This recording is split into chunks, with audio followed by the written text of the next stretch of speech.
Western Australia's Misery Beach was recently named Australia's best beach for 2022 by Tourism Australia.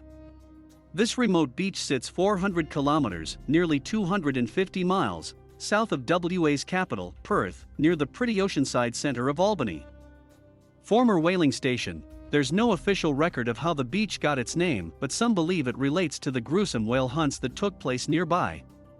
Tourists can learn about this era at the Albany Historic Whaling Station, just 500 meters west of Misery Beach. Albany Historic Whaling Station. The former whaling station contains a massive blue whale skeleton. A bloody history, an old whaling ship on display near Misery Beach. Nearby King George Sound was home to whaling operations from the 1840s. It was the last whaling post in all of Australia, before finally shutting in 1978. National Anzac Centre.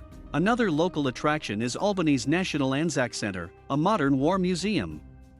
National Anzac Centre, opened in 2014, the award-winning facility uses multimedia, interactive technology, and historical artifacts to pay tribute to the more than 40,000 Australians and New Zealanders who left Albany in 1914, bound for the Great War.